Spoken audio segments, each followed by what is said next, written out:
And greetings! Happy Tuesday. Welcome to the Steve Deace Show here live and on demand on Blaze TV, radio, and podcast. I'm Steve Deace. He's Todd Erzin.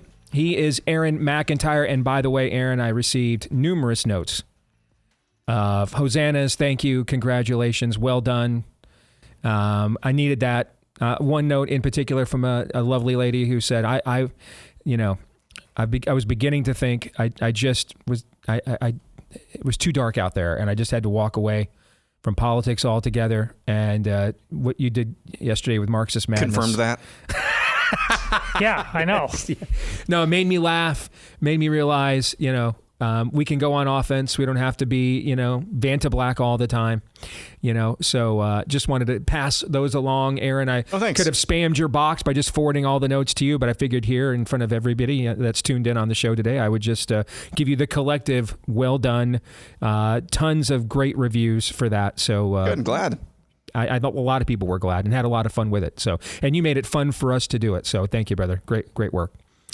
All right, coming up on today's show, first and foremost, you need to know that we are brought to you by our friends over at Preborn. And just one example of the kinds of stories that you guys here with your generosity have helped Preborn to build and define is Maddie. She was in a tough situation, wasn't sure who the father was. She received counseling, prayer, and a free ultrasound at a Preborn network clinic. And then after that, everything changed. Maddie discovered she had twins, found the strength she needed to choose life. Her sorrows ended up turning to joy. And now her life has been changed and has more meaning and purpose than it ever had before. This is just one example of what your tax-deductible donation of as little as $28 can do to fund a single ultrasound that could change the life of the next Maddie and her family. All right, so please donate your best gift today. Dial pound 250, say the keyword baby on your mobile phone. Last year alone, Preborn estimates 67,000 babies were saved from being murdered by their moms. And you guys here at The Blaze had a huge hand in that. So thank you for that generosity. Let's keep it going all the more. All right, make that tax-deductible donation today with Preborn, which has a 100% charity rating, so you can give with confidence. That's pound 250, say the keyword baby on your mobile phone, or donate securely at preborn.com/Steve. That's preborn.com/Steve. All right, remember, we've got a short week this week. This is the perennial spring break vacation, otherwise known as, ever since I was in middle school, I've taken the first 2 days of the NCAA tournament off just to chillax and watch hoops. So we got a lot to get into today. We're going to be joined at the bottom of the hour by our very good friend, Josh Hammer, editor at Newsweek. He's got a new book out about why he believes the fate of Israel and the fate of Western civilization are intertwined. So we'll get into that with Josh. The debate over the whole Christ is King debate is back.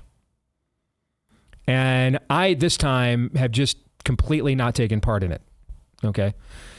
Because it is my spiritual gift. I think I may have just stumbled upon the most offensive position possible. Can you guys help me to stop doing that, please? I mean, it's a real career limiter. All right. That's kind of why I'm here. Yeah, it's not a good influence. It's not a good influence, Todd. All right, Aaron, you've still got very little kids at home. Can you, because Todd clearly is at the age now where he's beginning not to care. You still do, okay? You've got many years of earning where you're, required of you. Could you maybe start encouraging me to try to avoid taking the most offensive position on most contested issues possible? How many years do you have left? That's my first question. Yeah, well, not many more if I keep doing that. All right.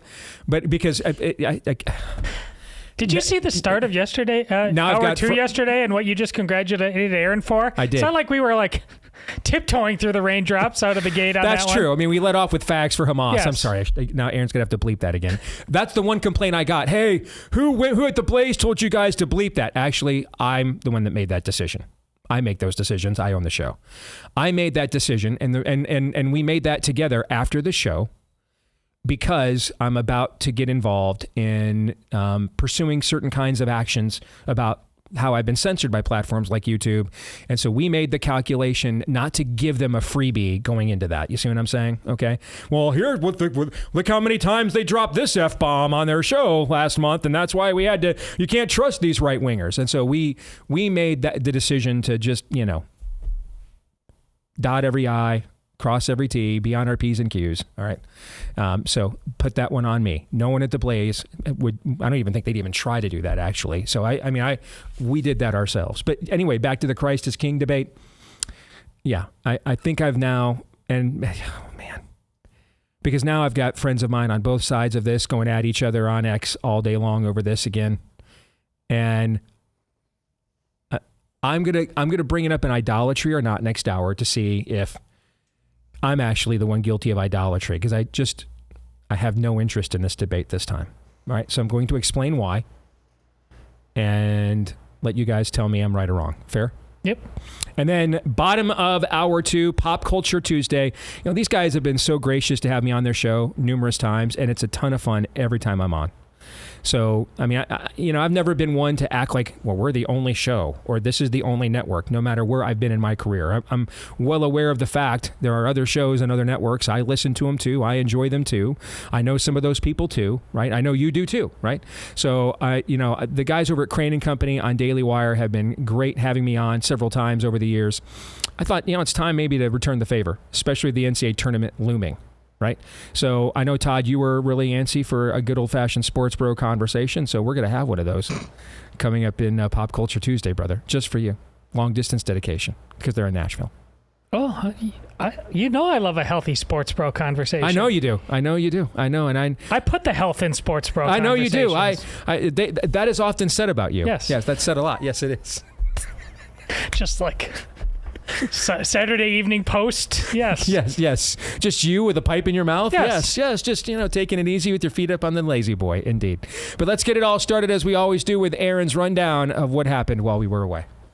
What happened while we were away, brought to you by Happy JFK Answers Day. Tomorrow, announcing and giving all of the Kennedy files. President Trump spoke at the Kennedy Center yesterday and says we could see some answers on the JFK assassination by this afternoon. A tremendous amount of paper. You've got a lot of reading. I don't believe we're going to redact anything. I said, just don't redact. You can't redact. Meanwhile, the debate is heating up on whether the President of the United States has any power at all. Well, that's the debate pissant federal judges are trying to have, this time stemming from Trump's invocation of the Alien Enemies Act. Here's White House Deputy Chief of Staff Stephen Miller on CNN. This is not justiciable. In other words, this is not subject to judicial remedy.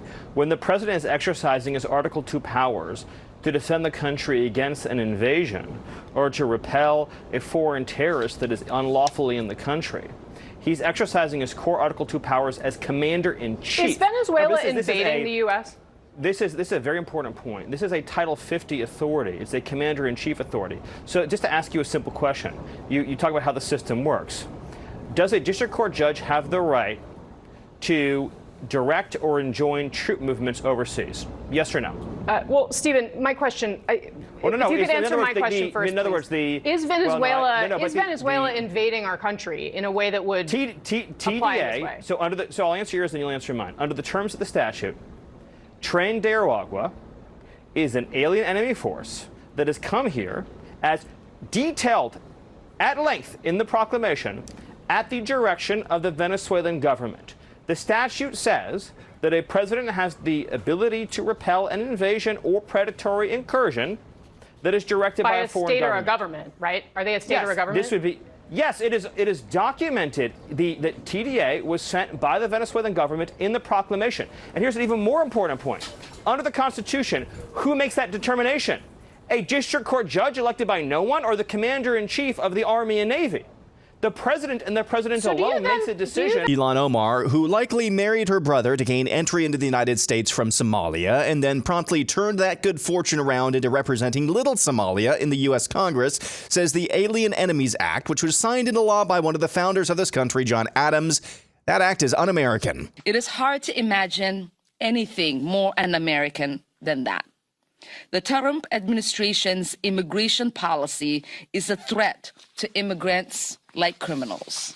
Can I just restate what I said to set up that clip?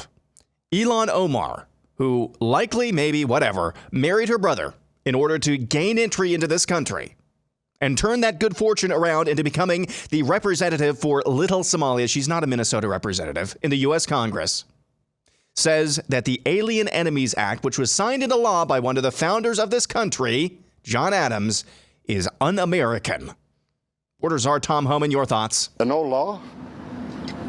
Not as old as the Constitution. We still pay attention to that, don't we? In other news, the ceasefire in Gaza is over, and Israel conducted airstrikes, which reports indicate offed Hamas's head of government in the embattled territory. In Australia, New South Wales Premier Chris Minns says the quiet part out loud. What do they want people to have the right to say?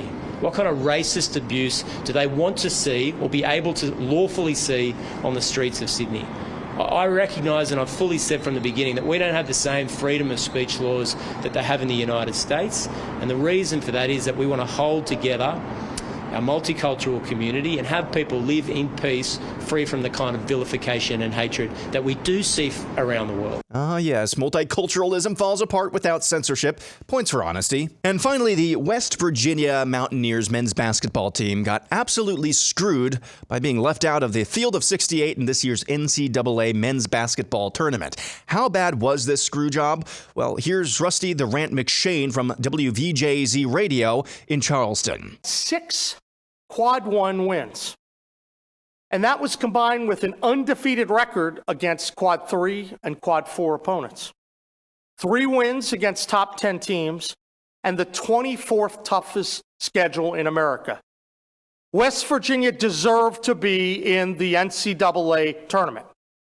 This was a miscarriage of justice and robbery at the highest level. Yeah, I lied. WVJZ Radio isn't a radio station in West Virginia, and this isn't Rusty the Rant McShane. This is West Virginia's governor, Patrick Morrisey. And I've asked Attorney General McCuskey to launch an investigation into the NCAA Tournament Selection Committee to determine if any backroom deals, corruption, bribes, or any nefarious activity occurred during the selection process. And that's what happened while we were away. Here's the thing. You know how much and how hard, how inoften Daniel Horowitz will have good things to say about an elected official. You know how high his standards are, right? Mm-hmm. He's actually been raving about this new West Virginia governor. Yes. Now, admittedly, Daniel hated Jim Justice's predecessor on a visceral level, so maybe it's a bit of a sliding scale. But prior to yesterday's events, Daniel's actually been very, very complimentary of the new West Virginia governor. I just to state that for the record, okay? Listen, as much as that's a waste of everybody's time, it's also pretty good politics. I mean, that's classic GOP grandstanding right there. That's how they used to play the game. They don't even do that for us in many cases anymore. So, go ahead, Todd. Well, I was going to make the point about, I understand the politics, but it has nothing to do with being good. Well, it's the lowest common denominator. He knows sports pro. Yes. He knows this. Yes, that's why you it's trans my politics. kids? I had no idea. You shut down the government, made me mad. I had no idea. Don't care. Do whatever you want. You step on my sports pro idol, though. West Virginia is not an 11 seed in a region and where they're probably going to just lose in the very first round. I mean, we've got to go DEFCON 1 for that, right? The one thing about this, with the ridiculousness of this, everything about the race of sports pro, NIL, transfer portal, conference realignment, it all has to do with this thing he's complaining about. But everybody's racing into it. Oh, too much money. What? Can't put the genie back in the bottle. That's just how reality it is. With all the bigs getting whatever they want because they're gluttons and they're idolaters. All right, we've already spent too much time on this ourselves, but you're correct. Yes. Well, we can't get anywhere with this level of stupidity long term. We can't. Correct. We can't. But we're going to do it a little bit longer, it appears. Aaron's Montage brought to you by our friends over at Select Quote, one of America's leading insurance brokers with nearly 40 years of experience, helping over 2 million customers find over $700 billion in coverage since 1985. Other life insurance brokers, they offer impersonal, one-size-fits-all policies that may cost you more and cover you even less, while Select Quote's licensed insurance agents work for you to tailor a life insurance policy for your individual needs in as little as 15 minutes. So you ever wondered about getting coverage with a pre-existing health condition? Well, SelectQuote partners with carriers that provide policies for a variety of those, like high blood pressure, diabetes, and more. All right. So get the right life insurance for you for less at SelectQuote.com/Steve. Go to SelectQuote.com/Steve today to get started. That's SelectQuote.com/Steve. All right. The JFK stuff we're going to table until the overtime. We're going to discuss that in the overtime today. The JFK files are expected to come down here any minute now. We were told noon Eastern. It's at the time we're recording this, depending on when you're watching or listening later, it's 12:15. A deputy White House press secretary was on News Nation earlier this morning saying that the American people are going to be truly shocked by what they see in these files. All right, so no attempt there to, by the White House anyway, to lower expectations on what these are going to be. Trump said yesterday in that clip, might not be any redactions and 80,000 plus documents. I'll tell you, for a kid who grew up, I saw Oliver Stone's JFK movie 5 times in the theaters. And that's when 3-hour movies were not a thing. Okay. I read every Jim Marrs book. Okay. I watched every documentary. I was heavily invested in the JFK assassination conspiracy. So I'm kind of having some residual childhood excitement about what may or may not be in there. So, for example, the last one, Trump did do a limited one in 2017. They were all supposed to come out in 2017. He allowed some of them to come out, but not as many as were supposed to originally. What actually came out in 2017 reinforced a key point of Oliver Stone's film. Because Jim Garrison's prosecution was based on the idea that a local resident named Clay Shaw was actually a CIA agent. And he was the handler for one Lee Harvey Oswald. Or CIA asset, I should say. And the handler for one Lee Harvey Oswald. And who was passing out anti-communist paraphernalia or pro-communist paraphernalia on the streets of New Orleans as part of a psyop for the CIA. And therefore, if that's true, what Garrison's case was, if it's true that Oswald was a CIA asset and Clay Shaw was his handler, then how much of the rest of the narrative about Lee Harvey Oswald that we were sold as a lone gunman who hated Kennedy, how much of that is true, right? Okay, and kind of unraveled from there. Well, in the release that the Trump administration did in his first term in 2017, actually did confirm, because Clay Shaw was eventually found not guilty in that Jim Garrison trial. But in 2017, it was confirmed that Clay Shaw was indeed a CIA asset. That was confirmed with a known association to Lee Harvey Oswald. So we'll see what else comes out. We're going to put it off as long as we can, because we're going to record the overtime about 2 hours from now. So maybe some things will be in, some things will be out. So that'll be discussed in the overtime today. You look like you wanted to say something real quick. I'm just hoping some evidence is uncovered in there that allows West Virginia to get into the basketball tournament. That's what I really care about. Very nice. Can we spend the rest of our time talking about the Stephen Miller conversation on CNN yesterday? You guys okay with that? Oh, yes. Because we're getting very close to a show I have done many, many times. He's getting real close to it. And hey, I am believing Stephen Miller knows more about this topic than even I do. Okay, and I've done as many shows on this topic as virtually any other one in my career. So what I mean by getting close to it, I don't mean that Stephen Miller's just suddenly beginning to figure it out. That's not what I mean. What I mean is they are ever so... I mean, you alluded to this yesterday, Aaron, okay? They are getting closer and closer to making the central point here, right? And I want to add this because it's important. This just broke. Chief Justice John Roberts issued a statement saying that, quote, "It isn't appropriate response to impeach a judge for disagreeing with a judge's ruling." Wow. It is not an appropriate response, he says. Not an appropriate one. Yeah. Yeah. Interesting for him to come out and make that statement. Yeah. Actually, the Congress can impeach a judge for whatever they want. Yes. They have that power constitutionally. I think they can impeach. He's they have nervous. The votes, they can, he's nervous is what this is. Yeah, you can impeach a judge because it's Tuesday and you're like, well, he's guilty of being a guy named John on a sunny day. So, I mean, that's the power Congress has. And because that's the power you have, because that's where the power is meant to be. Not just judicial malarkey. That's deep state nonsense. Correct. We're all special.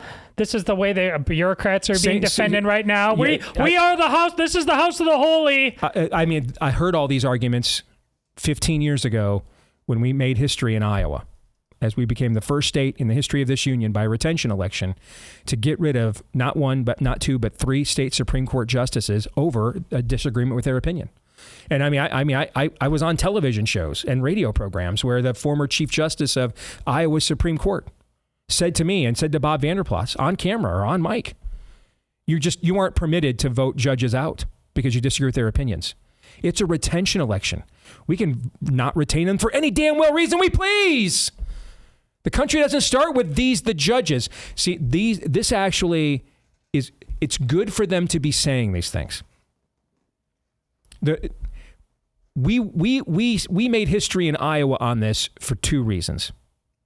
One, people were so fed up, even 15 years ago, were so fed up with black-robed tyrants and judges run amok that they stopped even caring if the process to do something about it was proper, prudent, okay? Because they thought that the response needed mattered more than the process of obtaining it. You see what I'm saying? Okay. That's number one. And the issue of illegal immigration is the kind of issue.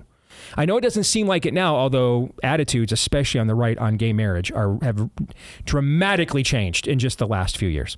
As all the slippery slope arguments people like me made 15, 20 years ago are now all coming true.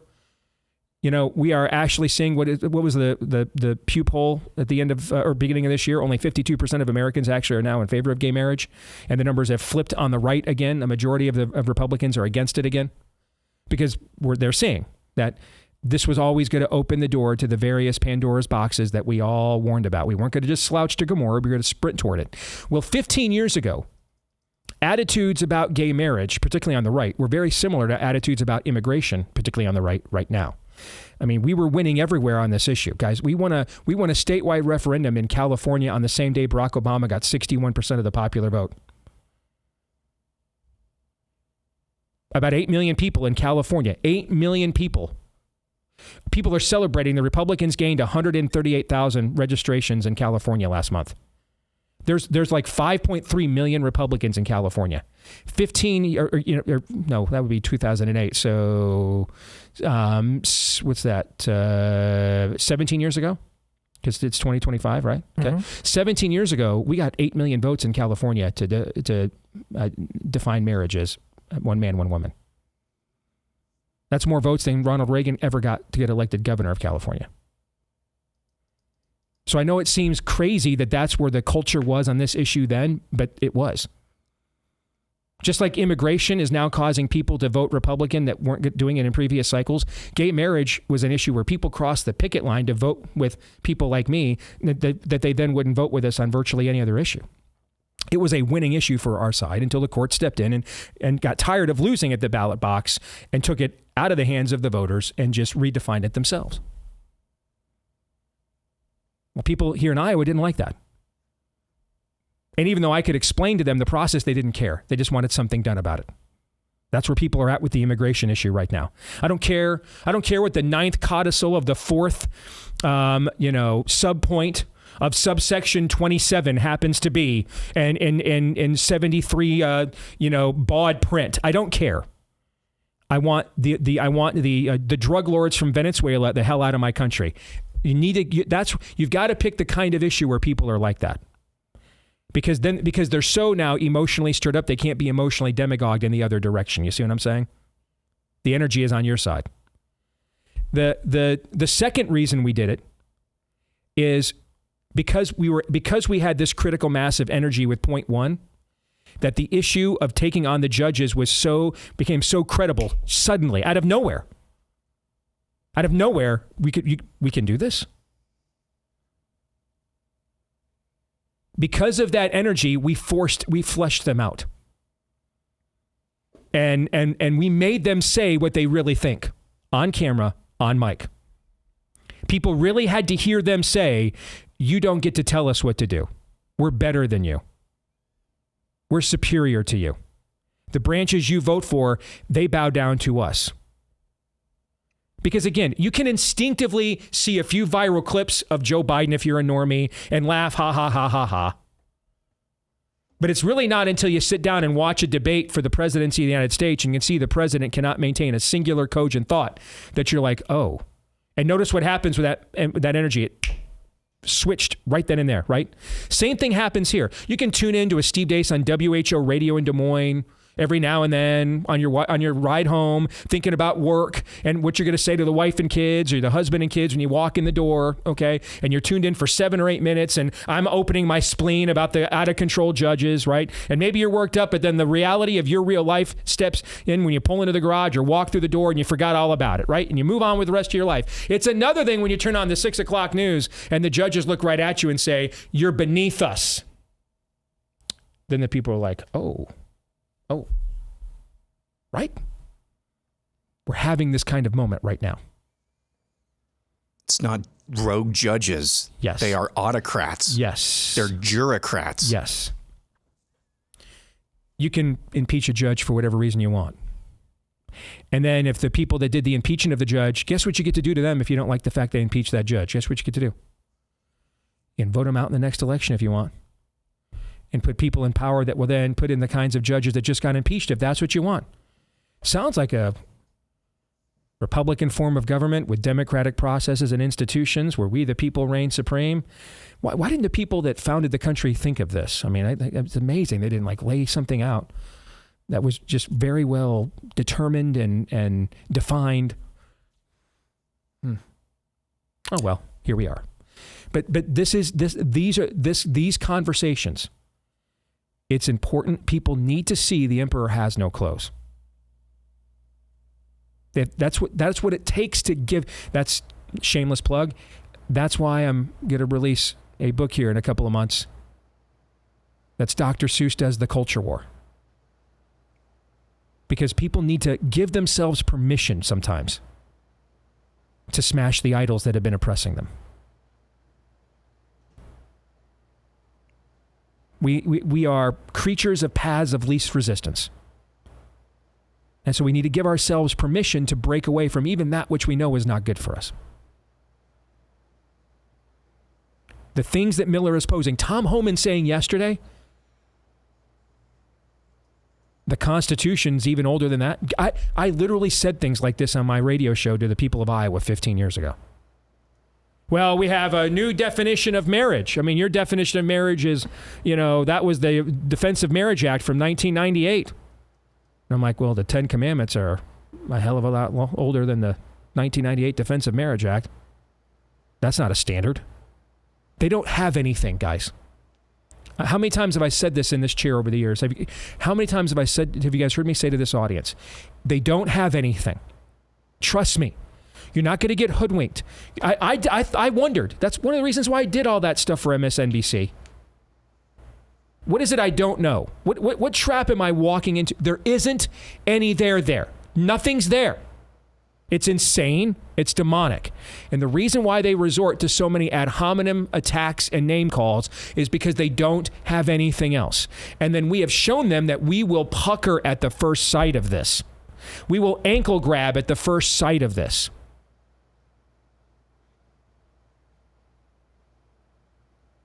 Someone literally tried to make an argument that the law was too old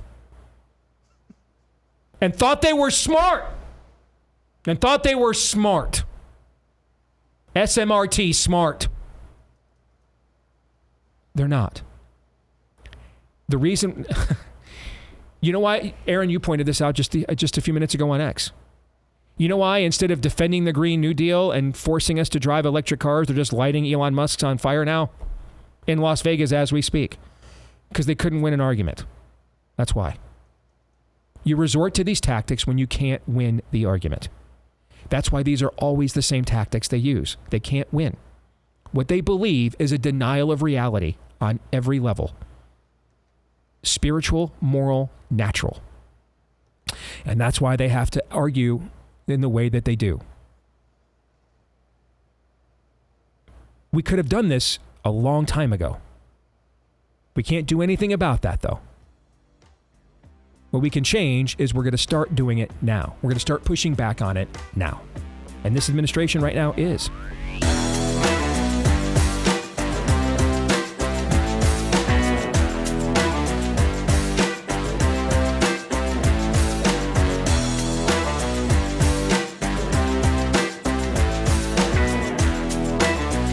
All right, back here on the Steve Deace Show. We are powered by our friends over at My Patriot Supply. You know, we talked about My Patriot Supply on the show for many years, but I just kind of thought, I don't know, man. I live in Iowa. We didn't even have a shutdown order during COVID, and the rest of you wimps did. And then I watched what happened in Western Carolina last fall. And I thought to myself, man, let's just be honest. Those people are a lot tougher than me. Can I get an amen on that? Probably true. I mean, you didn't have to enthusiastically agree, but yeah, you're right. I said probably. There's wiggle room there. No, it's definitely true. Impress me. And so the standards are low.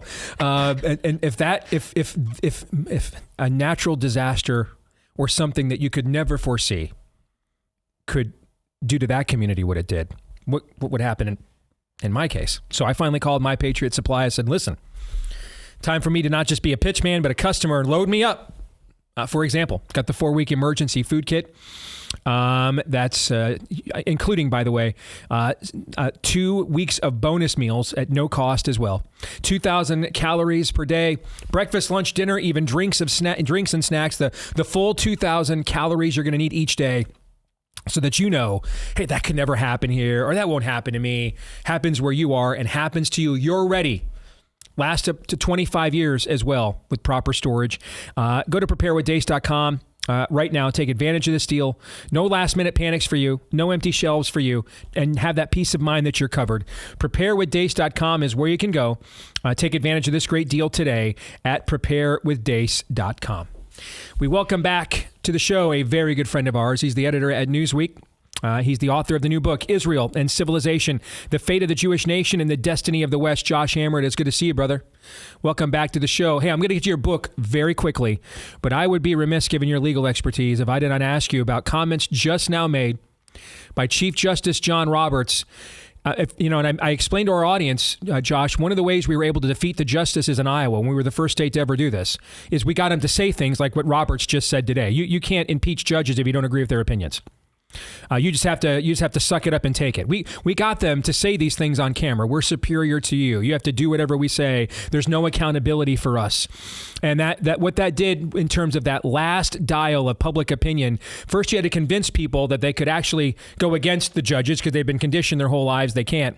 And then that last bit of permission they needed, that level of elitism and arrogance did the trick for us. Roberts I've seen this kind of energy before. What are your thoughts? Yeah, so Steve, not the first time that John Roberts has criticized Donald Trump. It is not the first time. I mean, he criticized him during the first Trump administration when Trump had some stray comments about how there are Republican and Democrat judges, which is not literally true, but I think we all know it's effectively true. So he's gone out of line before. I mean, his comments today are wildly out of line. Not a little out of line. They are wildly, massively out of line. Impeachment is here, there, and everywhere. It has always been, it is, and it will always be an inherently political process. Alexander Hamilton, writing in Federalist 65, defines the jurisdiction for the impeachment tribunal in the U.S. Senate as essentially being a breach of the public trust. Well, that's a political judgment. And that is a prudential decision there. It's not a black letter legal, did he or she violate a statute kind of thing there. Impeachment of judges has always been a political decision, going all the way back to the impeachment of Samuel Chase and that whole ordeal in the very beginnings of the American Republic. So Roberts is completely massively out of line here. Ironically, Steve, given the whole Hamiltonian language of breach of the public trust that I just mentioned, one could plausibly argue, if one wants to be a little too clever by half perhaps, one could plausibly argue that John Roberts ironically has actually made an impeachable offense himself. I agree.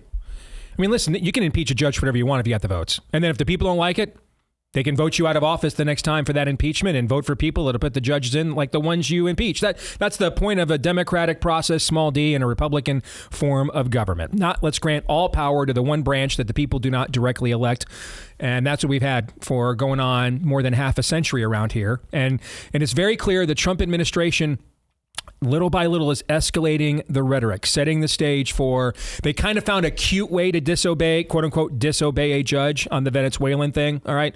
But the arguments they're making have broad application just beyond, the Alien Act that they're citing from, John Adams in the late 18th century. They have broad implications elsewhere. They're clearly setting the stage for this kind of confrontation. And frankly, these kinds of comments from John Roberts, I think, aid and abet that cause, because this is going to alienate everybody that isn't personally invested in the system in some way, Josh. And those people are never voting for us anyway, so who cares? Steve, the number one thing that the Supreme Court has to decide, and to be clear, there are no shortage of cases here. There are separation of powers cases. There's the birthright citizenship case. There's the question of so-called independent agencies. That was the whole Hampton-Dellinger spat there. There's this 1935 case called Humphrey's Executor when it comes to independent agencies that should be overturned. There's no shortage of stuff that SCOTUS has to rule on. But to me, by far, the number one most important thing, and I've been beating the drums on this for 2 months now, I basically since Trump got back in office, you got to rule on the nationwide injunctions. I mean, back in the first Trump term, there were 65 to 70, give or take, so-called nationwide injunctions issued against Donald Trump. That's more than the first 44 presidents combined, by the way. But funny how that works. These things are wildly unconstitutional. There is nothing within the judicial power of which the Article 3 vesting clause speaks that possibly gives the ability to one district court judge the capability to shut down an entire executive branch program. That's just simply, structurally speaking, not how it works. Abraham Lincoln rightfully recognized that giving judges this power makes them a despotic branch there. You know, Steve, I know that you will recall one of my favorite dissenting opinions as well, because I know that you and I appreciate these sorts of things. Antonin Scalia had a brilliant dissent in the same-sex marriage case, the Obergefell case back in 2015 there. And it's just a classic, acerbic, on-point Scalia dissent. His final paragraph is really legendary stuff. And he basically says there, I'm paraphrasing, but it's a close paraphrase. He says that with every judicial act where we act with hubris and we overexceed our legitimate authority there, we get ever closer to being reminded of our own impotence. And my message, frankly, to President Trump and Congress would be, it's time to remind the judiciary of their own impotence. Amen. That's very well said. I mean, if John Marshall knew we were going to do to Marbury versus Madison what has happened in our era, he'd have taken his own opinion in that case and rolled it up and beaten you with it. I mean, there's just no way. I mean, he did not even take Marbury versus Madison and use that as an excuse to issue some affirmative order of action in his own judicial review finding opinion. Anyway, I'm telling you stuff you know even more than me. Let's get to the book. Israel and Civilization, the Fate of the Jewish Nation and the Destiny of the West. Let's just start there with the title and subtitle. Josh, why do you think these two things are intertwined? So, Steve, part of the premise of the book, the word Israel in the title is something of a double entendre. It is referring to the state of Israel, but arguably, probably even more so, it's referring to the people of Israel, the children of Israel, the Jewish people. So what really the core argument in this book, Steve, is that I accept wholeheartedly the premise that we hear from a lot of circles that we are in a civilizational inflection point moment. We're at a crossroads here. We're facing dire hegemonic forces. I can identify at least three: wokeism, Islamism, and what I call in the book global neoliberalism. This World Economic Forum, Soros Foundation, Tides Foundation attempt to basically homogenize us all, to eradicate our differences. It's basically John Lennon's infamous song Imagine playing out at a geopolitical level. Now, if we're going to mount a successful counteroffensive to these three hegemonic forces, I'm a lawyer, as we were just discussing. I first want to define the terms here. So we are trying to defend the West. Okay, what is the West? Well, I argue in the book, Israel and Civilization, that Western civilization actually begins with the Bible, that actually begins with the Word of God. And I argue that it actually began in the book of Exodus right there at the latest. I mean, really, I guess, creation of the world in Genesis. But you can at least stretch it as far back as God's revelation to Moses and the Israelites there at Mount Sinai. And in some of the earlier chapters of the book, I painstakingly demonstrate how everything from the English common law to the American founding or constitutional order to so many of the basic just normative, ethical, and moral paradigms that we take for granted on a day-to-day basis. Something as simple as the golden rule, treat others as you'd like to be treated. That's actually right from Leviticus chapter 19. So I kind of over and over again just show how so much of this can be traced back to the Bible, oftentimes really to the Hebrew Bible. And the American founders understood this intuitively. I mean, Thomas Jefferson and Benjamin Franklin won the national seal of the United States to be Moses parting the Red Sea. Abraham Lincoln, who I mentioned a few minutes ago, he famously referred to Americans as a, quote, almost chosen people, using this covenantal language from the Hebrew Bible there in a Trenton, New Jersey speech in 1861. And it's really calling on Jews and Christians alike to engage in the tough but necessary work of locking arms shoulder to shoulder. Let's link arms there and jointly engage in a biblical restoration, because only a biblically rejuvenated and fortified Western civilization that has the United States as its indispensable cog, only that sort of nation, and by extension civilization, will have the spine, the fortitude, and be intellectually and morally equipped to be able to fight back against wokeism, Islamism, and global neoliberalism. And then just real quick, the state of Israel is basically all of that, but on the geopolitical chessboard. If you care about defending the Bible, if you care about defending what we call the West, you kind of have to care at least a little bit, I would argue, about the fate of the tiny country where all of this actually began, where the Bible began there. And there are so many reasons, I think, to care about the state of Israel that have nothing to do with theology or eschatology or anything like that. I'll give just one example here. So I talked a little bit about global neoliberalism and what I call the John Lennon imagined homogenizing imperative. So if you are a nationalist, if you believe in the nation state, which I wholeheartedly do believe in, I've been a frequent speaker at the National Conservatism Conferences and so forth there, I think you have to recognize that Israel was the world's first nation state, really. I mean, when King David united the tribes in Jerusalem, that was a nation state model, this uniting of families and tribes into a concrete entity. By the way, they didn't have imperial extraterritorial ambitions either, because God had actually set the borders back all the way back in the book of Genesis. You can actually contrast that really to the imperial model of the Roman Empire going back to antiquity. So if you care about the modern, that is an incredibly system, excellent point. That's an excellent point.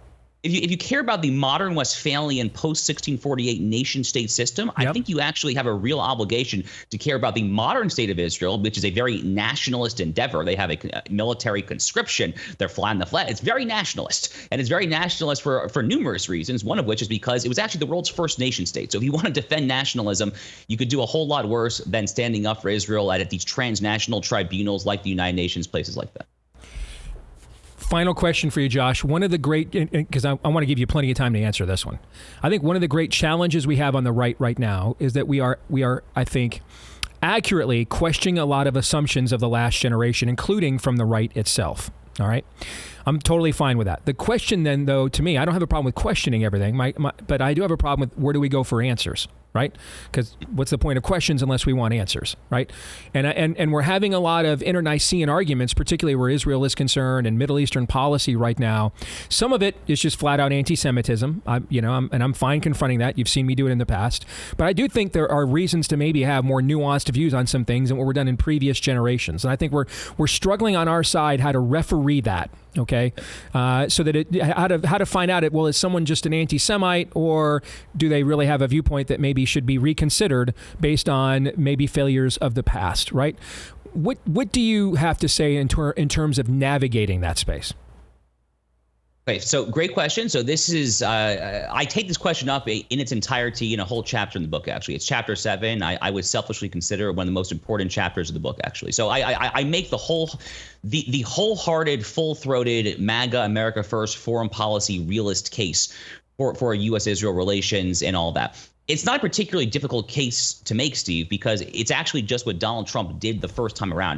There's a lot of people on the very online right who are trying to wish cast this idea of Donald Trump as some sort of Ron Paul isolationist. That's actually not who he was. That is not his presidency there. He understands this, I think, in his bones, and that culminated in the Abraham Accords, these dynamic peace deals between Israel and the UAE, Bahrain, Sudan, and Morocco. The key point, I think, from a realist perspective, because again, I'm a hard-headed realist. That's always my foreign policy. Since I started, Steve, I've been criticizing neoconservatives longer than most people know what the word neoconservative means. So I genuinely am a hard-headed foreign policy realist. And as a realist, I recognize that China and the Chinese Communist Party is bar none, by far, America's number one 21st century foe. So the relevant question then, from kind of a grand strategy geopolitical perspective here, and this gets back to your question, the question is, how can America strategically focus on the Indo-Pacific and China while simultaneously making sure that our very real interests in the Middle East, this very volatile region, when it comes to containing radical Islam, when it comes to free commerce on the Red Sea and the Strait of Hormuz and whatnot there, how can we ensure that our interests are taken care of? And the obvious solution, which gets to the Abraham Accords and so forth, is to embolden our allies to essentially take care of the region for ourselves there. That I think is the America First realist approach here. Mm-hmm. So the people that are calling to wind down the U.S. Israel relationship there,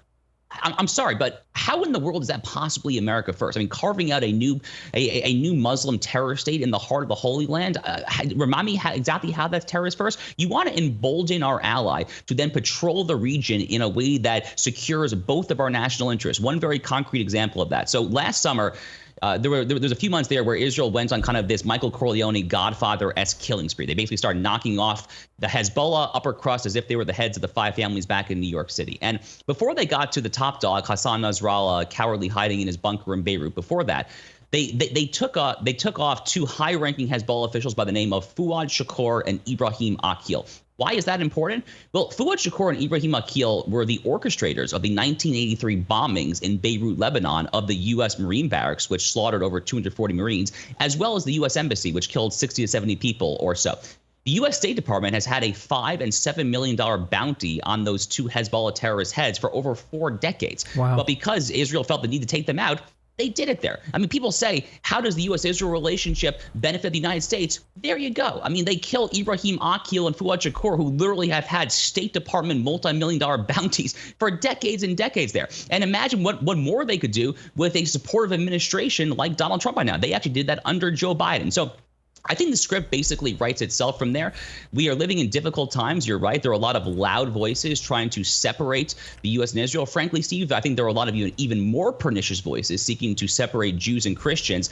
Confronting that above all, really above all, is why I wrote this book. I want Jews and Christians to lock arms, shoulder to shoulder, to engage in joint biblical restoration together, because only a Jewish-Christian, ecumenical, fortified nationalist alliance, only that can possibly save Western civilization at this critical juncture. Name of the book, Israel and Civilization. You just heard the case for it right there. You can read more. Israel and Civilization, the fate of the Jewish nation and the destiny of the West, from our good friend Josh Hammer. Good luck with the book, brother. Always good to see you, man. Appreciate you as always. Take care. My pleasure, Steve. Thank you. You bet.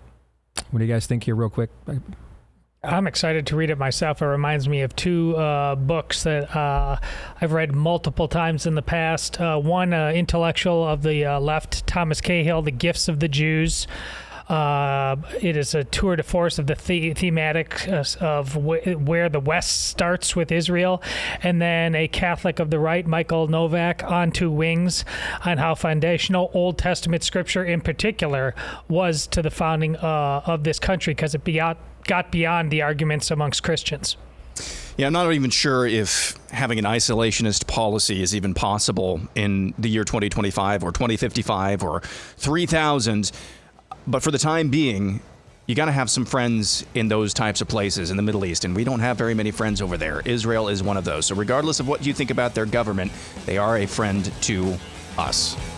Hour 2 is next.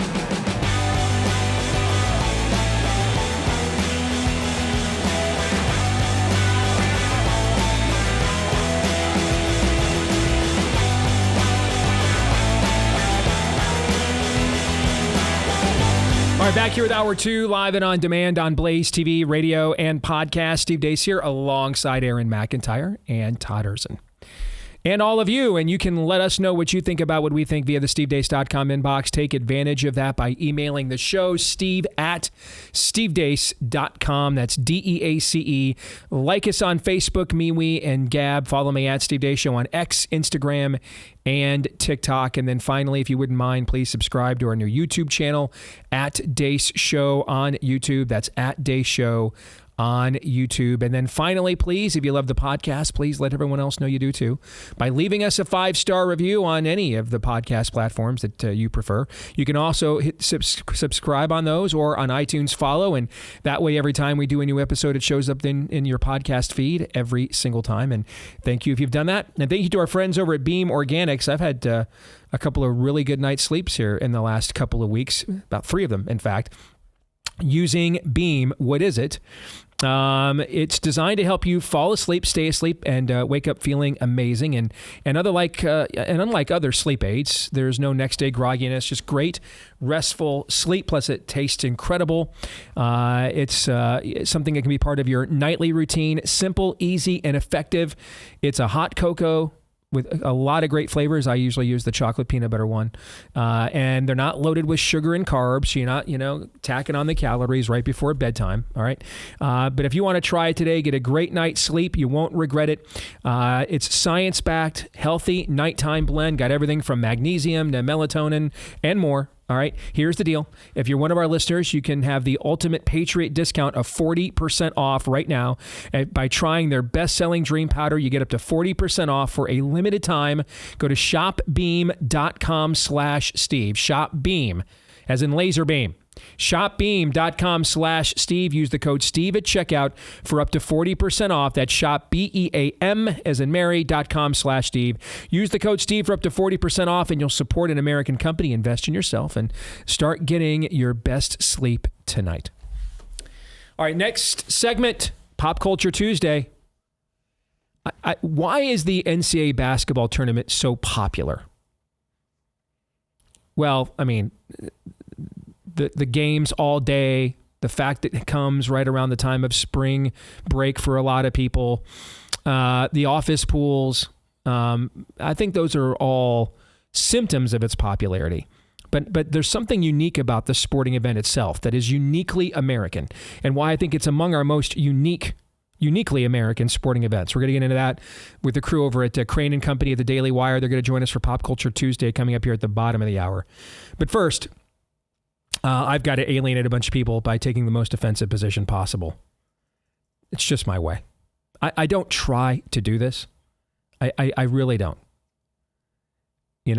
Just so you guys know, my typical assessing of a situation and how I'm going to come down on it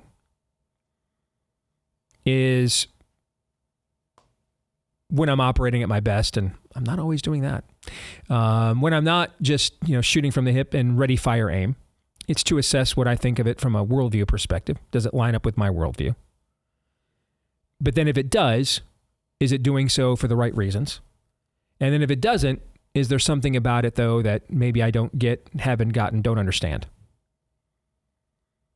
And then once we get through that kind of a process, send, post, or open mic and speak into it. Again, that's how it works when I'm doing my best, but I'm human, so I don't always do my best. Which brings us to idolatry or not. And the Christ is King debate is back on righty social media again. So this debate emerged, was probably almost about a year ago at this time, wasn't it? When Candace Owens and Daily Wire went their separate ways?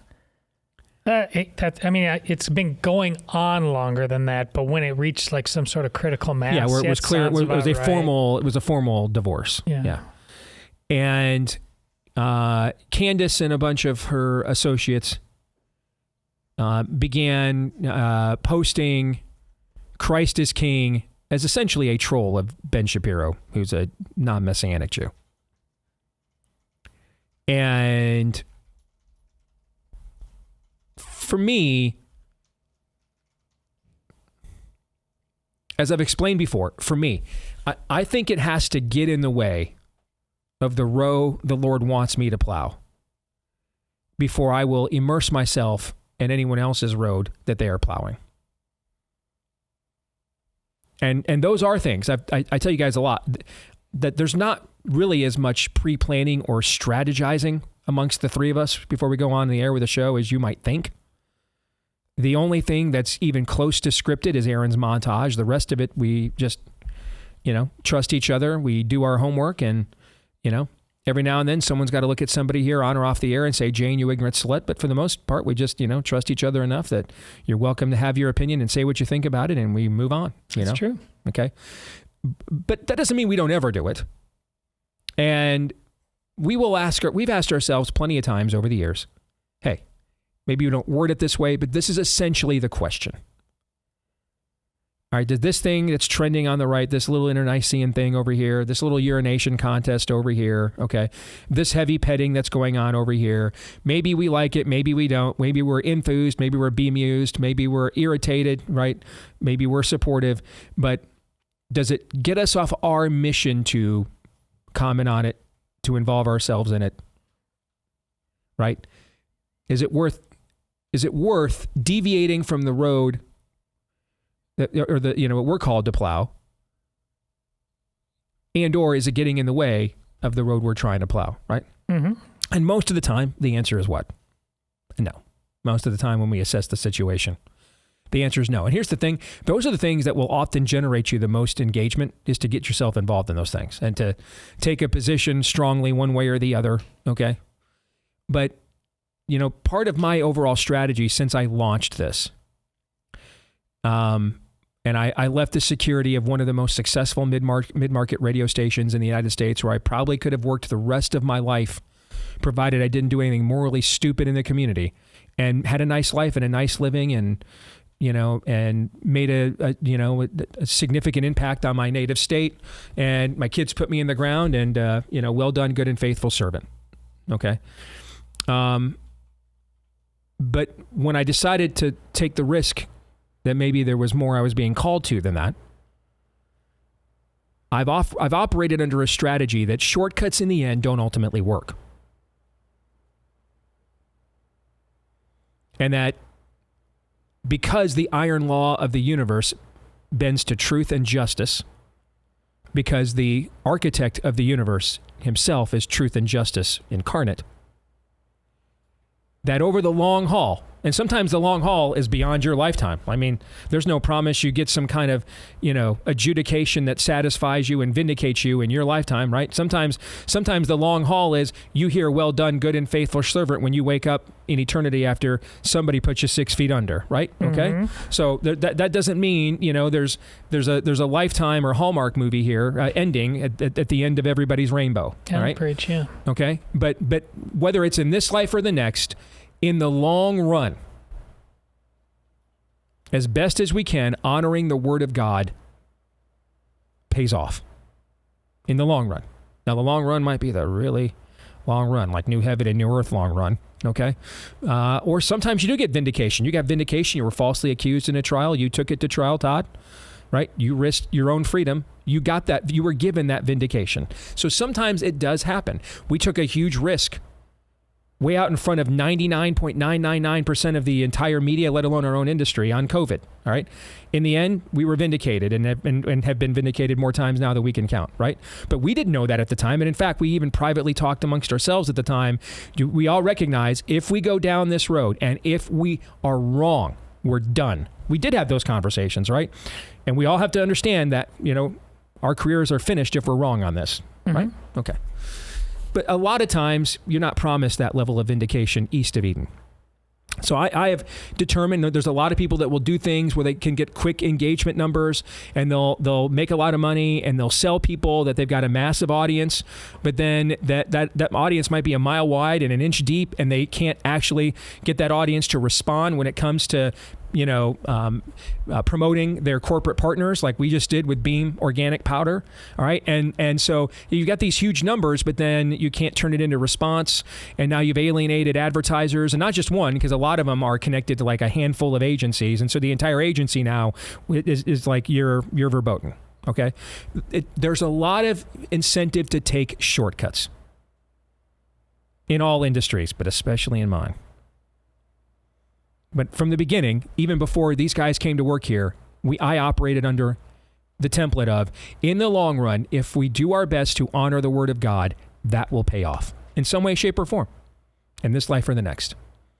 So that's why I don't run out to comment on tragedies before I know what happened. That's why even if I bring someone on I vehemently disagree with, you'll never have any of those people come back and say they were treated unfairly or anything else. They got their words, and I let them speak. Because love your neighbor as you love yourself is a part of that. All right? And along those lines, it'd be pretty irritating if a few people in our industry decided that it was their thing every day just to, take parts of our show out of context and poke and prod at it and unfairly condemn it or criticize it and judge us, in such a fashion. We wouldn't like that, right? So we don't do that to others, all right? So the question then becomes, is this worthy of getting involved in? In the case of Christ as King the first time around, I determined the answer to that question was yes. Because I'm a biblical worldview guy. Now, Christ, we used to be a country where saying Christ as King was called Tuesday, right? But we haven't lived in a country like that in quite a long time. Amen, unfortunately. So you start seeing it now profligate and perpetuate and promulgate everywhere. Well, I mean, is there some revival or something going on? No, what just happened is some chick got pissed off. She got fired by a Jew and was trolling him.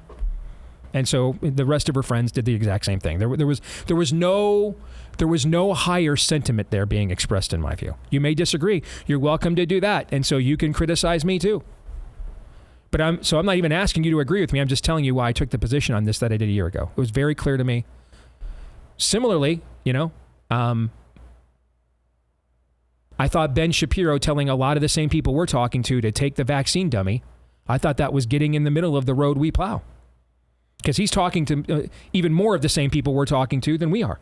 So what did I do with that situation with Ben Shapiro? I spoke up and confronted that. Because that was getting in the road. I made the determination that was getting in the way of the road that we were called to plow.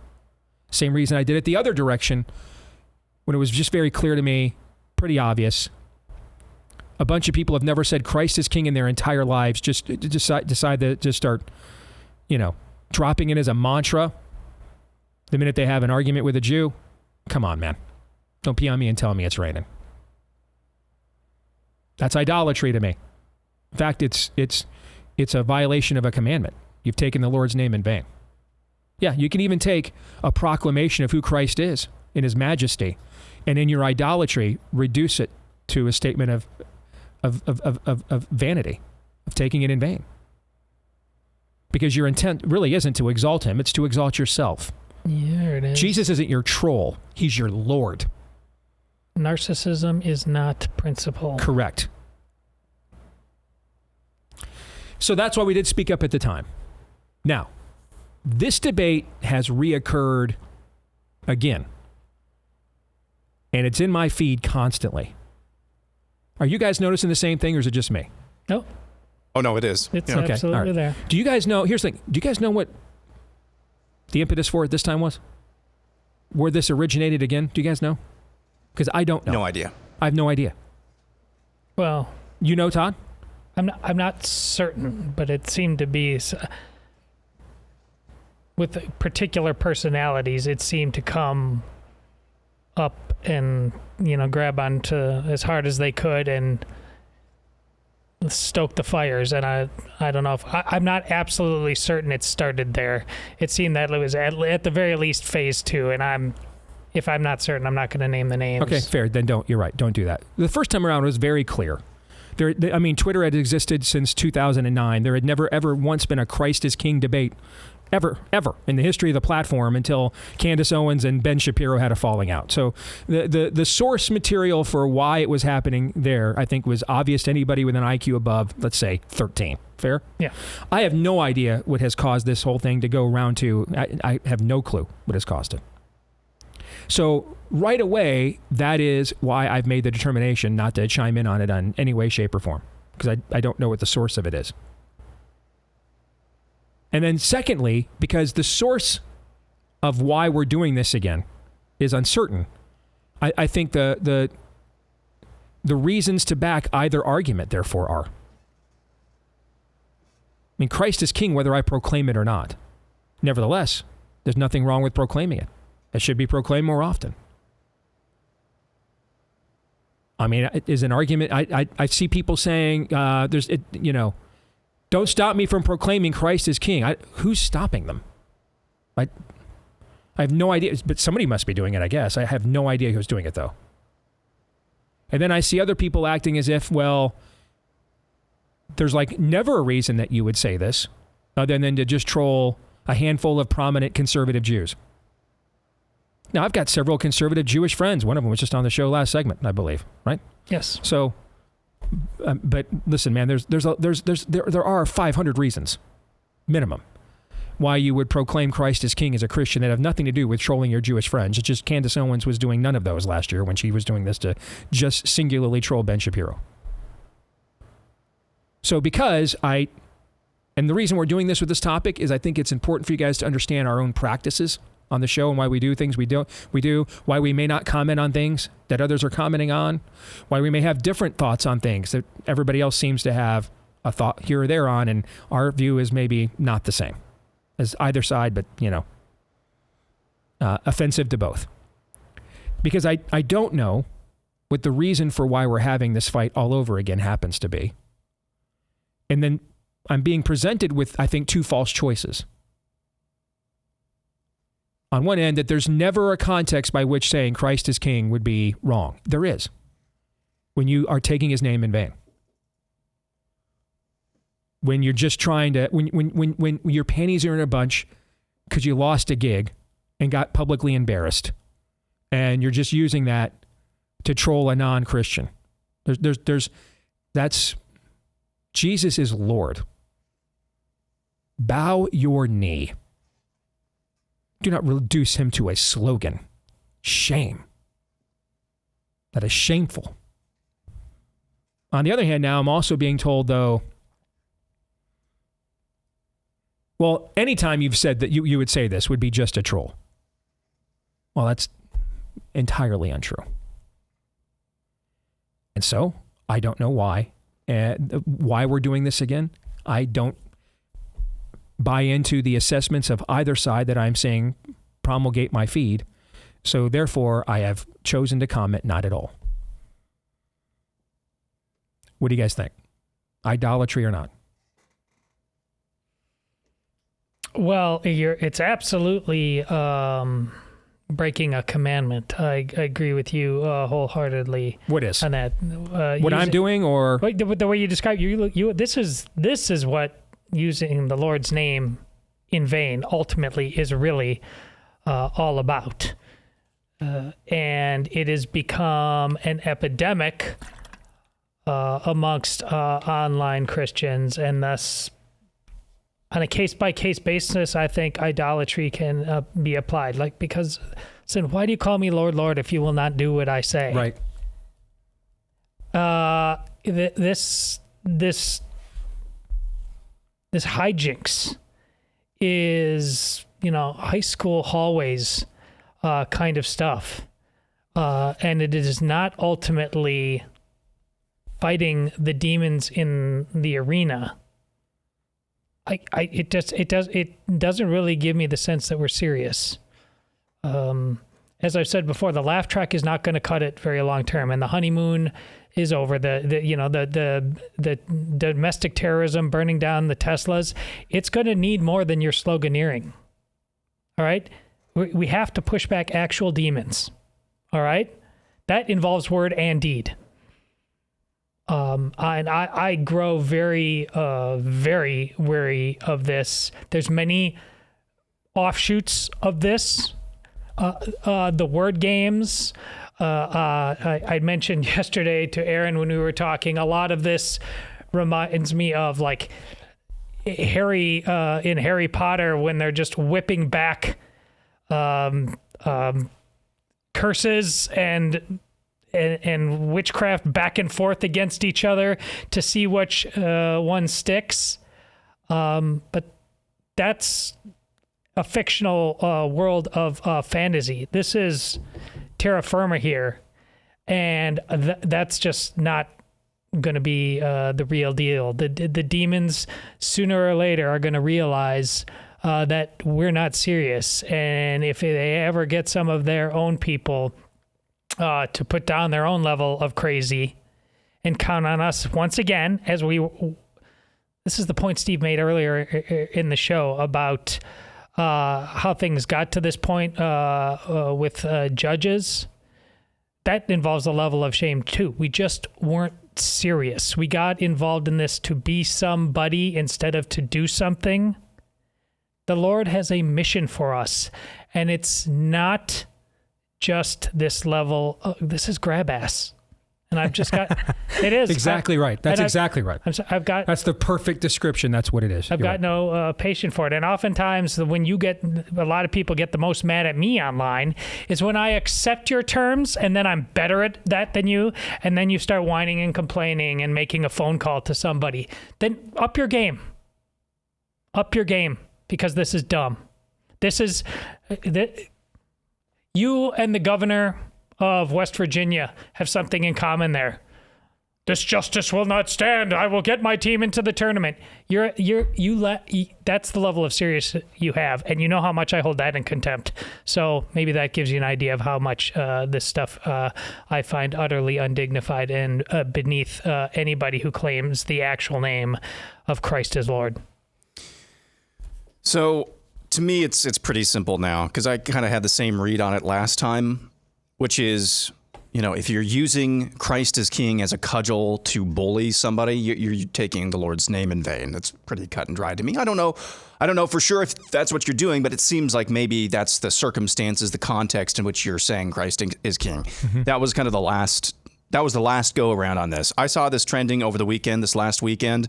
Now I'm like, I have no interest in this either. We kind of had the same read on it, because now it seems like it's going to become the right-wing X version of should Pete Rose be inducted into the Hall of Fame? Just a recurring seasonal debate that we have. Yes. And I'm telling you, folks, that's when we're playing with Christ's name like that, like it's just some sort of topic for recurring debate. I have no interest in that. That's not profitable on any level. So I'm just going to keep it simple again. If you are using Christ's name as a cudgel, you're playing with fire. Don't do that. I don't know if everybody who used Christ as King this past weekend, if they're doing that. I'm not God. I don't know what truly is their motivation. So the best that I can do as Aaron McIntyre, who is not in fact God, is to warn you, if your motivation is, if you truly examine yourself and you are honest with your motivations, if your motivation is to use it as a tool to bully somebody else, or anything other than stating the most important truth about the cosmos, that Jesus is Lord, that Christ is King. If you're using it for any other context than to state that truth, you're also playing with fire. Again, I don't know what your motivations are, so all I can do is warn you. And it needs to not be this ridiculous standalone. I mean, it should be a profound exclamation point, a doxology on the end of something far more applicable. How many of the people arguing about this do you think even knows what a doxology is, do you think? Well, maybe that's I guess it's a pretty low number, as a matter of fact. Yeah. But if you... It's not that it's obvious that you can tell the Spirit isn't to lift up with this. I had this argument yesterday when we did an evergreen, which we'll get to later. But this is the problem. You're so humbled by the saving grace of the Lord and the work He did in your life to save you from the wretch that you were, the sin that overcame you, and you're so blessed by it that now you can't wait to tell everybody else that they're going to hell and they're not as special as you are. That's what you're doing with this. If the end result, because you're right, ultimately, except in a very obvious case of what Candace Owens was trying to pull a year ago at this time. I mean, that's just, woman never said Christ is King in her entire life, got fired by a Jew, and suddenly she can't wait to jump online and say it. So that one was pretty obvious, right? Okay. So except in something where the dots can be connected by anybody, again, with an IQ somewhere above 13, okay? In every other case, it really comes down to this. Is the context by which these kinds of statements being made a one in which the name of Christ will be exalted or the name of the proclaimer will be? One of the most provocative figures in all of the Bible is John the Baptist. Literally stood out in the road and said to Herod, you're a whoremonger and your wife's a whore. You married your brother's wife. You're a whoremonger. Screamed it out on the road to the king of Judea, to his face. So it's not necessarily about being provocative, right? There's nothing wrong with that. I mean, Jesus said of John the Baptist, no man born of women was more blessed than he. The guy that stood out on the road and called the king a whoremonger and his wife a whore. Jesus said, no man born of women is more blessed than that guy. So it's not about tone, and it's not about being provocative or not. All right? Here's how you know whether you're on the John the Baptist road or you're doing your own thing. Because that same John the Baptist also said, I must decrease so that he will increase. So John the Baptist did not go out there and have that provocation to glorify himself. for his own engagement farm, to grow his engagement, to get clicks. He did it because it was in service to the kingdom of God.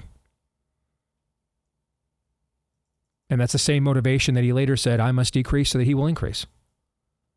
So if you're proclaiming something like Christ is king, do the people around you, or does that cause them to then consider what the statement means? Does it increase the name of Christ in their presence, or does it increase yours? That's really the test. Many of the tests we apply today, tone, feelings, that's all garbage. Right? That's all garbage. I haven't told this story in many years, but the Christian school my son now goes to, he's about to graduate from, they had me come in and speak to their senior class about 10 years ago. And I had the boys and girls sit separately. And I asked the senior class at Des Moines Christian, I asked them, hey, how many of you believe it's not what you say, but how you say it? And virtually every hand went up. I said, well, let me test that theory. And I went over to the young ladies. I said, 10 years from now, you'll be married. And you'll be at home waiting for your husband to come home from work. And he'll walk in that door and he'll say, my goodness, you look as great in that dress as you did the day I married you. Is that my favorite dinner? It smells tremendous. And look at our kids. I mean, they're so respectful. What a blessed wife and mother you are. What a blessed husband I am. Oh, by the way, you need to know, man, I absolutely banged the secretary. We had a hot nooner. Anyway, when time's dinner? He said it nice. Tone was good. Told you how pretty you were, how mindful the kids were. So it's totally fine what he said, right? Because it's not what you said, but how you said it, right? Could not have disclosed his indiscretion and adultery any nicer. So let me ask again. How many of you think it's not what you said, but how you said it? How many hands went up this time, do you think? 0. It is what you said and not how you said it every single time. That doesn't mean, we should, hey, the jerk star called and it's all out of you. All right? We don't necessarily go out of our way to be douchebags. Okay? There's no book of douche canoe. There's 66 books. Not one of them is the book of douche canoe. All right? Nevertheless, if you're going to tell truth, people are going to be offended no matter how you tell it. So stop trying to police your tone all the time and instead police your motivations. If I say this thing, will it draw people closer to my Lord? Or will it draw them closer to me? That's really the question. And I think that's the question all of you within our audience should ask when these kinds of debates come up. And I think it's the question you should ask of other people in our sphere, in our sphere that you follow and other shows that you listen to when these kinds of questions come up. Are they really drawing people closer to Christ or to themselves? And that will ultimately answer the question for you of what the entire point of this adventure and escapade was. More in a moment.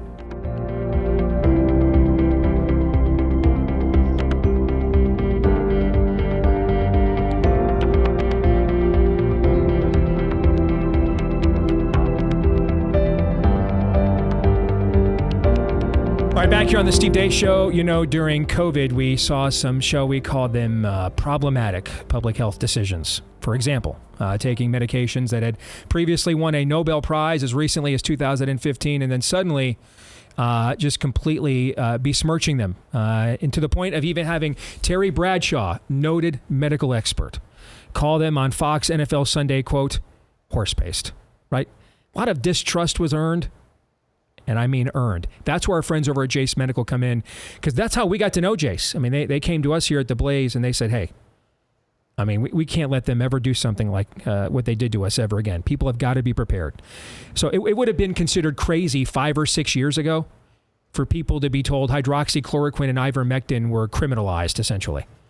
Who knows, maybe the next drugs are things like amoxicillin, doxycycline. That's where the Jace case comes in. It's a backup of some of the most venerable antibiotics humankind has ever discovered, including the aforementioned amoxicillin and doxycycline. There's 5 of those in the basic Jace case, but now in the last year or so, they've made it customizable. They have grown their menu of medications for other things that you never know when these people are trying to, who knows what they're trying to do, but it's nothing good. And so you've got a backup, a peace of mind just in case, including that aforementioned ivermectin 2. All right. So if you want to get your Jace case right now, enter the promo code DACE at checkout, DEACE, promo code DACE at checkout for the discount on your Jace case at jace.com, JASE, jace.com. By the way, they're still doing that free giveaway for a free Jace case. So you can register for that as well at jace.com and get your Jace case at jace.com/DACE, promo code DACE for the discount on your order. All right, let's get to Pop Culture Tuesday. And this is where we kind of look at what's intersecting between what we're trying to conserve as conservatives and what's trending in pop culture. And I've had the pleasure of being on this trio show numerous times. They do a great job over at the Daily Wire. It's Jake, David, and Blaine from Crane and Company. And gentlemen, it is a pleasure to finally have you with us here on The Blaze, man. How are you? Man, we're doing great. Thanks for having us, Steve. It's great to see you, and obviously, you know, the amount of respect we have for you to be able to come on your show during this time. We're ready to go. A couple of Michigan guys. Well, that's a good-looking hoodie, Steve. I know. Got to represent. I love it. You're looking sharp. Thank you, brother. Worried a little bit. Thank you. Listen, David, I'm curious what you think as a Michigan fan, because I look at college basketball as you have 4 opportunities to hang a banner. All right. Win your regular season conference, your conference tournament, the Final Four, or the national championship. 360 some odd teams start the year every year trying to win one of those or reach one of those 4 goals. It's very hard to do. To me, if you reach one of those 4 goals, then I don't really care what happens with any of the rest of those goals. Everything else other than that is gravy. We go out in the first round, I'll be disappointed, but we got our banner. That's all I ultimately care about. That's kind of how I look at it. What do you think?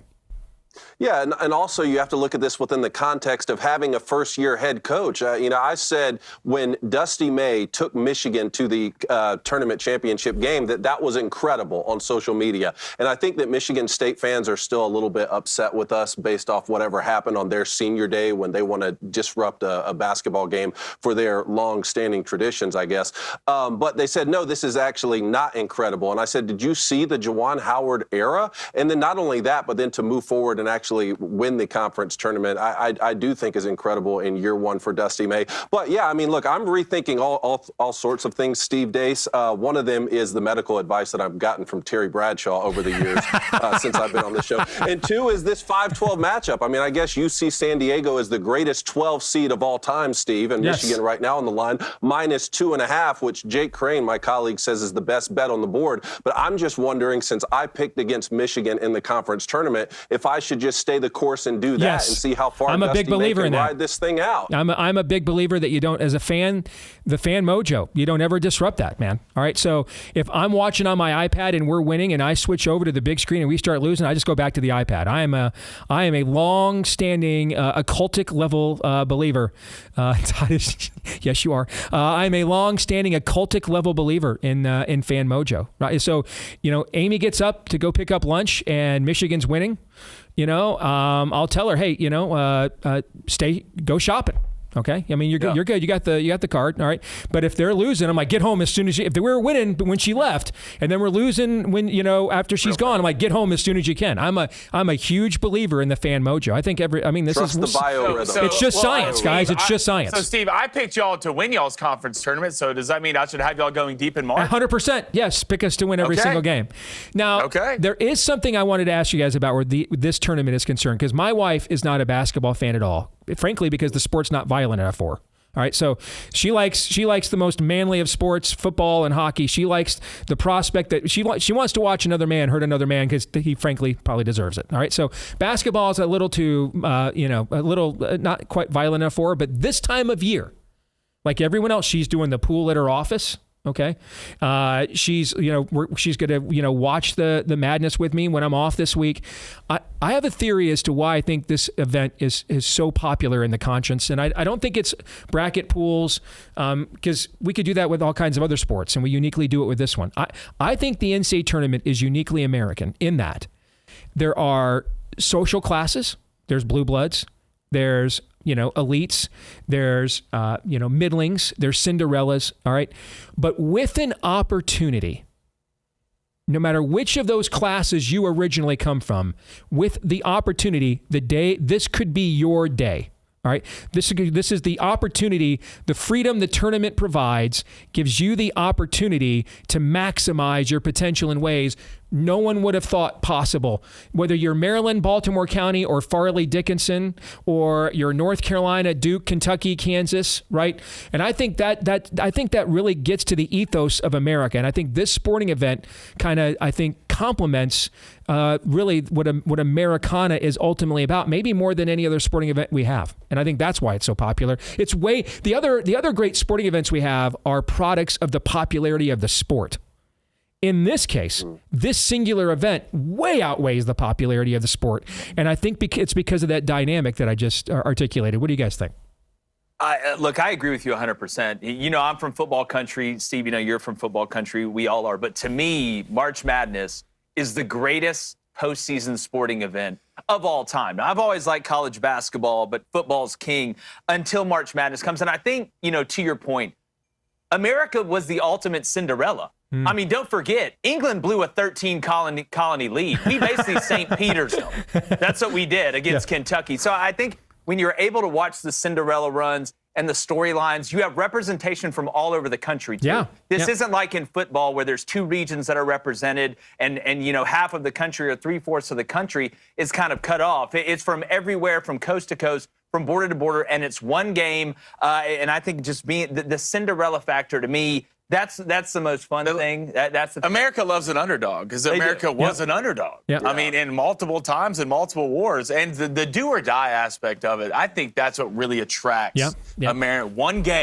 One game, 2 halves. You could be a 1 seed, you could be a 16 seed, you could be a school no one's even heard about until they had Selection Sunday. I think that's what draws America. There's never more optimism than around 9:30 on Thursday before the first round kicks off. Everyone thinks they have that perfect bracket, even though it can never be done. And I think about this, you know, in relation to the Super Bowl, for instance, right? The Super Bowl, even people who can't stand football, have no interest in it whatsoever, they watch the Super Bowl because it's become a cultural event, despite whatever corporatism you may say is attached to that event now. But the same way with college basketball, when March Madness comes around, everyone fills out a bracket, no matter if they're just putting Colgate to the Elite Eight just because that's the toothpaste they use, or their sister went to some school near Troy. That's typically who wins it. Yeah, and then they win your bracket for sure. But the trade-off for that, because it's such a great postseason event, the regular season of college basketball is not necessarily must-see TV day in and day out, or week in and week out the way college football is. So, Steve, I mean, a question for you is, now that the college football playoff has expanded, you know, what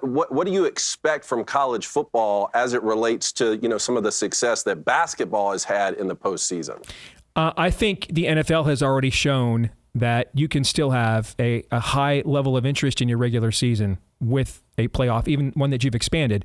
And part of it is supply and demand. Now, this is where we get into what I do for a living. I mean, these natural laws don't just, you know, parlay into economics or higher-minded activities, but I mean, they're consequential to human experience. There's just not that many football games.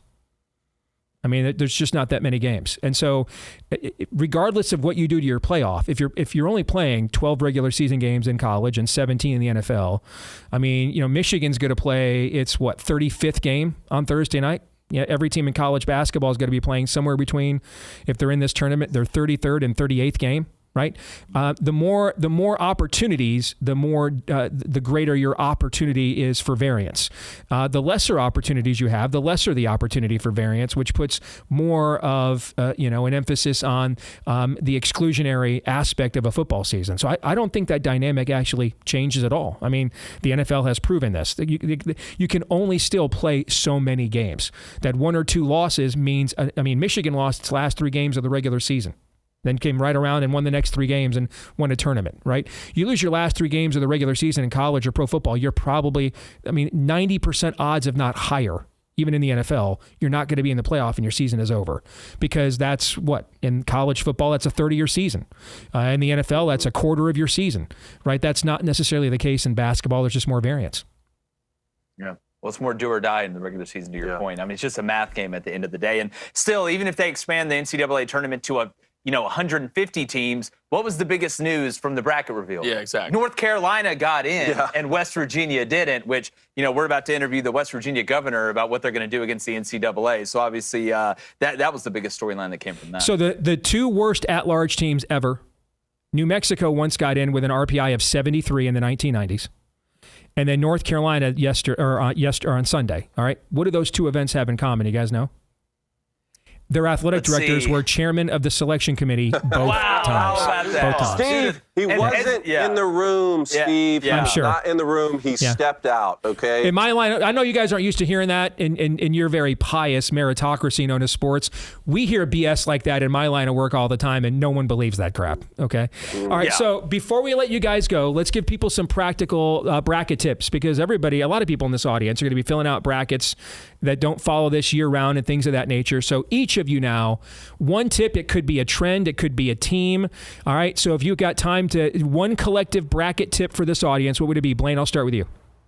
I would say experienced guards. Experienced guards in depth. Experienced guards will take you further into the tournament because they've been there before, and half of the battle when it comes to basketball is not turning the ball over. I think the day of the big man taking you deep is over. You have 2 to 3 experienced guards, you can find that team going late into the tournament. And a couple of those teams, give our audience some examples of what those teams might be to you. I would say Clemson. I'd say Clemson right now. Even with his brother Hunter getting hurt, I would say Duke. Even with the transfers, I know they start 2 freshmen, still with Proctor and 2 other experienced guards. And I would say Auburn. You look at Denver Jones. I know Tahad Pettiford's a freshman, but Denver Jones, CBM, if he can keep his head on straight, those are probably 2 to 3 teams that I would see with those guards going deep into the tournament. Auburn is my pick, by the way. I like the team the year after they blow it in the first round. I had Virginia the year after they blew it. I had Purdue last year after they blew it. And I think that's Auburn this year. Anyway, Jake, what about you? What tip? And I know you're like the Auburn pick. Yes. We're so locked right now. Yes. Actually, I'm like you. I fade as much as possible. I'm in the occult. My daughter wore an Auburn dress. She's 8 weeks old. Auburn lost to Tennessee. We burned it in the backyard. She'll never wear it again.